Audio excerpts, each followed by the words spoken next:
नमस्कार, प्रणाम। मैं इंजीनियर दीपक कुमार। आप देख रहे हैं हमारे P news channel public and power. कुछ जबरदस्त अंदरूनी खबर आपके बीच हम ला रहे हैं और ये खबर आपको चौंका देगा, क्योंकि आप लोग पर्दे के आगे तो देख रहे हैं कहानी जो आपको दिखाया जा रहा है पर्दे पे, वो आप दिख रहे हैं, लेकिन पर्दे के पीछे क्या कहानी रचा गया वो हम आपको दिखाने जा रहे हैं।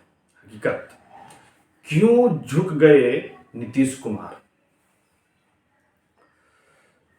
क्यों वर्तमान राजनीतिक परिस्थिति में क्यों झुके नीतीश कुमार, ये पर्दे के पीछे ऐसा क्या कहानी हुआ, ऐसा क्या खेला हुआ, वो हम आपके बीच रखेंगे।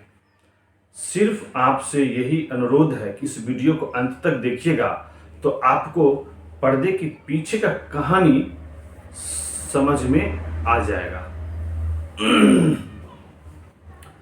कि जबरदस्त पर्दे के पीछे खेला गया और पर्दे के पीछे खेल रचा गया। और ये खेल करीब 7-8 महीनों से रचा जा रहा था, एक दिन का नहीं है।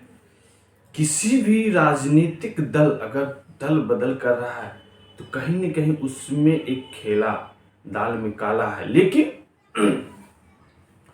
आपके पीछे, आपके सामने आप पर्दे में जो दिखाया गया आप वही देखें। आपके सामने पर्दा पे जो नेशनल न्यूज आपको दिखा रहे हैं आप वही समझ रहे हैं कि वही हो हकीकत है, लेकिन हकीकत कुछ और है। पर्दे के पीछे हकीकत कुछ और है। हकीकत जो है वो नहीं दिखाया जा रहा है।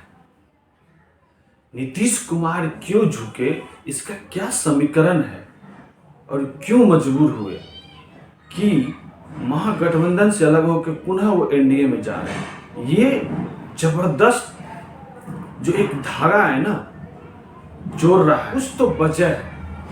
वो क्या वजह है जो आपको दिखाया जा रहा वो सच नहीं है, जो नहीं दिखाया वो हम आपको बता रहे हैं।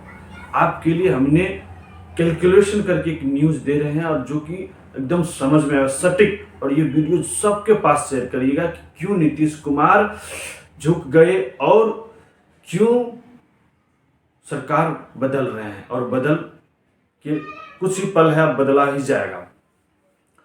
पर्दे के जो नेशनल न्यूज आपको ये दिखा रहे हैं कि लालू जी, तेजस्वी यादव जी परेशान कर रहे थे उनके दल के नेता लोग कि तेजस्वी जी को सीएम बनाया जाए। बताइए, कभी किसी न्यूज चैनल पे तेजस्वी जी को बोलते सुने या लालू जी प्रतिक्रिया देते सुने कि तेजस्वी जी को सीएम बनाया जाए? ऐसा कुछ भी नहीं है, ऐसा कुछ भी नहीं।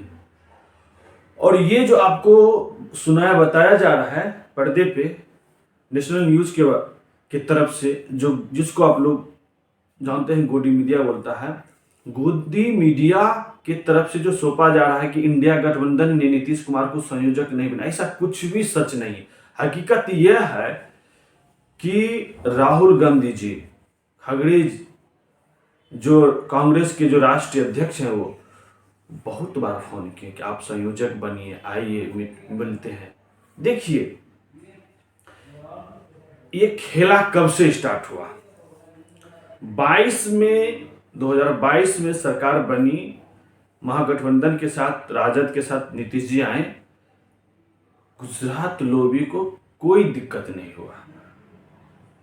भारत सरकार के जो प्रधानमंत्री हैं, बीजेपी के जो प्रधानमंत्री हैं, उनको कोई दिक्कत नहीं हुआ कि चलो सरकार चले गए, कोई दिक्कत नहीं। लेकिन सबसे बड़ी दिक्कत ये है कि जून 2023 को जब नीतीश कुमार ने सभी दल को, ममता बनर्जी, केजरीवाल, राहुल गांधी और जी भी स्टालिन, सभी को जब एकत्रित करने लगे, इंडिया गठबंधन का अलायंस करने लगे और फर्स्ट पटना में बैठक कर दिए, तब जो है ना गुजरात लॉबी का जमीन हिल गया कि नहीं, बहुत बड़ा खेला होने वाला।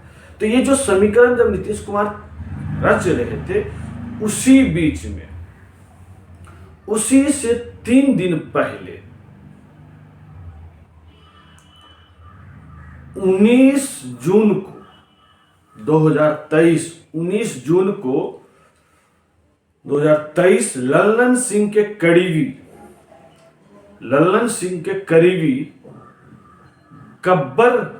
गब्बू सिंह के घर पे ईडी, समझ रहे हैं ना।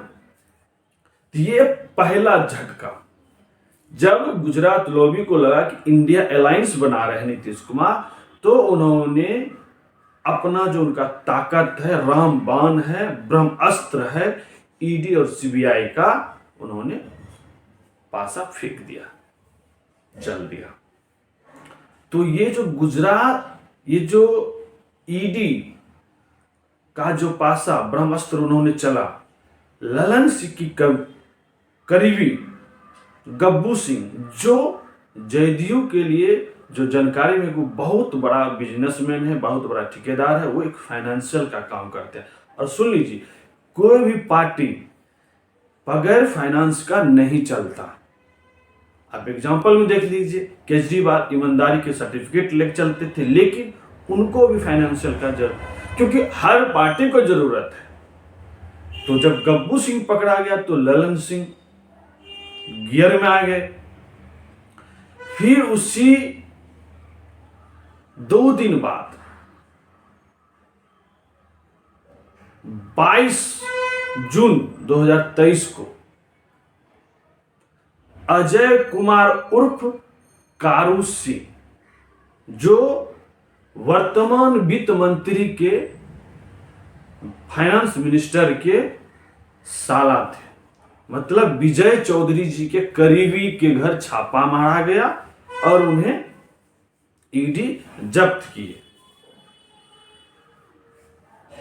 तो फिर क्योंकि वो नीतीश जी के बहुत करीबी है, और कोई भी 17-18 साल से शासन राजनीतिक और लंबे 50 साल के राजनीतिक नीतीश जी का है, और एक भी दाग नहीं लगा है, तो वो चाहेंगे कि अपने दामन पे दाग लगा ले। तो ये दूसरा ब्रह्मास्त्र जो है ना, नीतीश कुमार को के पार्टी जो मुख्य, जो नीतीश कुमार के बाएं दाएं हाथ हैं, उनको डराया गया, उन्हें कब्जा किया गया। तो ये दबाव पुनः फिर नीतीश जी पे बनने लगा। 22 जून 2023 को कारू सिंह पे हुआ। फिर 28 अगस्त 2023 को, और ये बहुत बड़ा जो है ना, ईडी ने जदयू को धक्का देने का काम किया, नीतीश जी को पीछे से धक्का देने का काम किया, कमजोर करने का।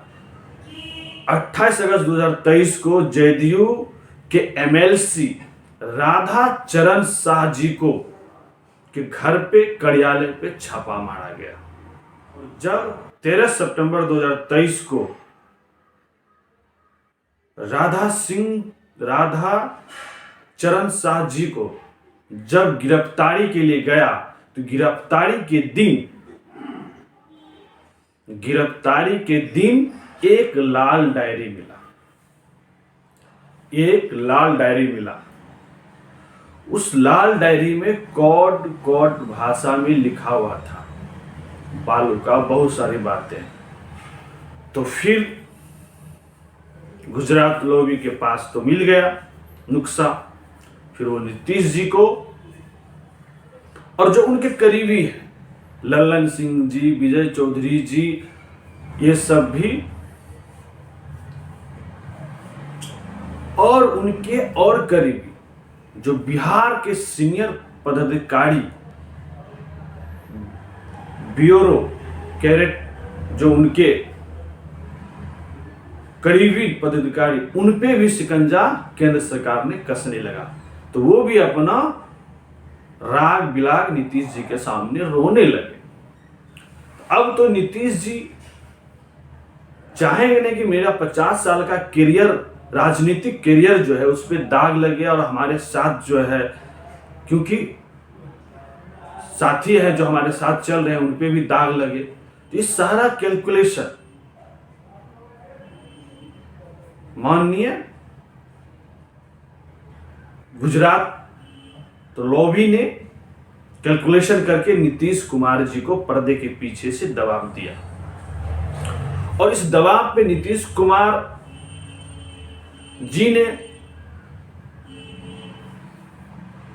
धीरे धीरे डिसीजन अपना जो बोल है, जो अपना बोलने का जो उनका तरीका है वो कम होने लगा और जब कम होने लगा तो फिर ईडी का भी छापामारी कम होने लगा। अगस्त के बाद और 13 सितंबर के बाद धीरे धीरे जदयू के जो पीछे ईडी लगा हुआ तो वो कम होने लगा क्योंकि नीतीश कुमार अपना वॉइस लाइन चेंज कर दिया और वो धीरे धीरे इंडिया गठबंधन और लालू जी से दूरी तेजस्वी जी से बनाने लगे। ये उस टाइम से अक्टूबर नवंबर आते आते नीतीश जी का चाल ढाल सब बदलने लगा। तो फिर देखिए नेशनल मीडिया क्या किया कि ललन जी को राजद से जोड़ दिया गया कि वो राजद पार्टी से मिले हुए हैं, तेजस्वी जी को सीएम बनाएंगे क्योंकि एक कहानी रचना था। इस कहानी से जो पर्दे के पीछे कहानी हो रहा है वो कहानी किसी भी पब्लिक को सीएम बना रहे हैं, तो ये सारा कहानी रचा गया। लेकिन पर्दे के पीछे कुछ और कहानी रचा जा रहा था जिस कहानी से नीतीश जी डिप्रेस चल रहे थे और वो चाहते नहीं कि अपना 50 साल का करियर पे दाग लगे। तो ये सारा मुख्य मुद्दा था। उसके बाद नवंबर से उनका तेजस्वी जी और लालू जी से दूरी बढ़ाने लगे। इंडिया गठबंधन से जब मल्लिकार्जुन खड़गे जी का फोन आते थे तो रिसीव करना बंद कर दिए। धीरे धीरे फिर वो अपना पावर अध्यक्ष जदयू का जो अध्यक्ष पद है वो अपने हाथ में लिए, ललन जी को इस्तीफा दिलाए। फिर वो अपने करीबी केसी त्यागी जी को राष्ट्र सलाहकार बनाए राजनीतिक का, क्योंकि उनको पता है कि हमारे इस लॉबी में कौन कौन काम कर सकते हैं। और पुनः अभी आज जनवरी आते आते उन्होंने संकेत दे दिया कि हम एनडीए गठबंधन में जा रहे हैं। लेकिन अब बात यह है, देखिए बीजेपी के जो राष्ट्रीय अध्यक्ष जेपी नड्डा जी ने बोला था कि छोटी छोटी जो क्षेत्रीय पार्टी है उसे हम विलुप्त कर देंगे और वो चीज होने वाला है। नीतीश जी ने जिस डर से उन्हें लग रहा है कि अगर हम इंडिया गठबंधन में आ जाते हैं तो ईडी का छापा बंद हो जाए, लेकिन ये गलत है। ईडी तब तक नहीं बंद हो जाता है जब तक आप कोर्ट नहीं जाते। ईडी तो पेंडिंग, वो तो रुक गया है, सिर्फ वो छापा मारना नहीं रुका है, वो सिर्फ रोका गया है कि अब रुक जाओ। अगर नीतीश जी ये डिसीजन नहीं लेते तो जो गुजरात लॉबी है वो लाल डायरी को या तो जनता के बीच रखते या तो पर्सनल उनके बीच रख के उससे क्लियर करवा लिए, क्योंकि शाह जो है राधाचरण शाह वो अभी तक सरकारी गवाह नहीं बना है, लेकिन हो सकता है कि बन जाए या नहीं बने। अब तो जब सरकार में जा रहे हैं तो नहीं भी बने। तो ये पर्दे के पीछे कहानी रचा गया और जिसके वजह से ये सरकार क्यों जरूरत है तेजस्वी लालू यादव को ये सरकार तोड़ने से क्या फायदा है, क्योंकि उन पे तो continue ED CBI income tax जो भी है जितने भी छापे बोल दीजिए तो कंटिन्यू लगा हुआ है। जब से 2022 से सरकार बना है 1-1.5 साल में कंटिन्यू है। तो उनको इससे फायदा क्या है? वो क्यों चाहें कि एक सरकार में रहने के बाद एक पावर रहता है, अगर वो सीएम है भी नहीं तब भी उसको पावर था, तो चाहेंगे कि उनकी बनी बनाई सरकार गिर जाए, टूट जाए। तो ये मन गढ़ंत कहानी आपको पर्दे पे दिखाया गया, किसी को बदनाम करके, किसी को छुपा के, ये एक रोल दिखाया गया आपको, लेकिन पर्दे के पीछे कुछ और कहानी चल रहा था।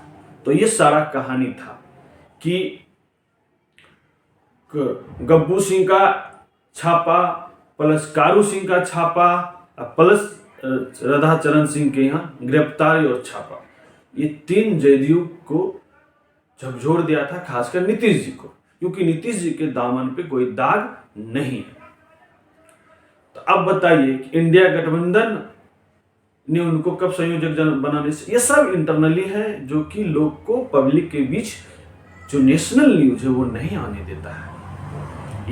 यही हकीकत है। आप अगर इस धागा को जोड़िएगा ना कि क्या है तो आपको पता समझ में आ जाएगा कि ये बात सही है।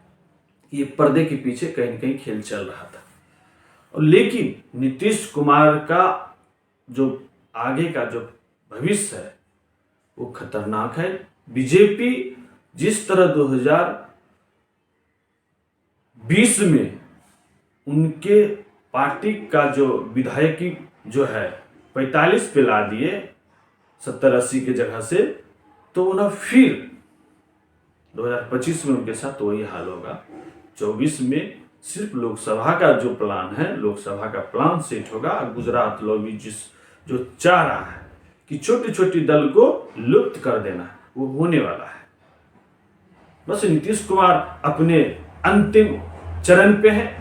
वो चाह रहे हैं कि हमें मेरे साथ कोई दाग ना जाए, तो अपने दाग को, अपने करियर पे कोई दाग नहीं लगना चाहते हैं कि 50 साल के जो हमारा राजनीतिक करियर रहा है उस पर कोई दाग न लगे। इसके लिए उन्होंने ये समझौता किया है और कोई दूसरा मुद्दा नहीं है। मुद्दा यही है। अगर आप लोग भी विश्लेषक करिएगा राजनीतिक पे तो समझ में आ जाएगा कि क्योंकि जब उन्होंने ही इंडिया गठबंधन को रचा, एक जगह किया, केजरीवाल, ममता बनर्जी, राहुल जी की जगह बैठाया जो कि कट्टर विरोधी है, तो फिर ये समझ रहे हैं ना, स्टार को जोड़िए, इस धारा समझिए ये कहां का बात है, कैसे हुआ।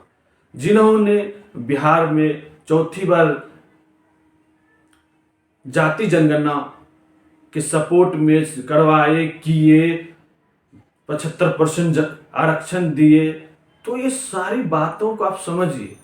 तो कहीं न कहीं ये गुजरात लॉबी का जो ये ब्रह्मास्त्र है ना, ईडी, सीबीआई, ये वो हर जगह आजमाते हैं। आप गौर से अगर आपको सही लगा होगा तो अपना कमेंट पे प्रतिक्रिया दीजिएगा और इस वीडियो को बहुत ज़्यादा से ज़्यादा लोगों के पास शेयर करिएगा कि जाना जरूरी है कि राजनीतिक जनता को समझ में आना चाहिए कि क्या गतिविधि है वर्तमान बिहार का। तो धन्यवाद। मैं इंजीनियर दीपक कुमार, आप देख रहे हैं PNP न्यूज़।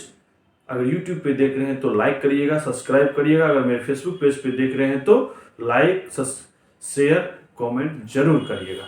धन्यवाद। देश के राजनीतिक हर स्टेट का देख सकते हैं कि वो हर जगह, जिस तरह राजस्थान में अशोक गहलोत जी का लाल डायरी मिला और उसे ब्लैकमेल किया गया राजस्थान को, और आज वो सरकार राजस्थान में बीजेपी का है।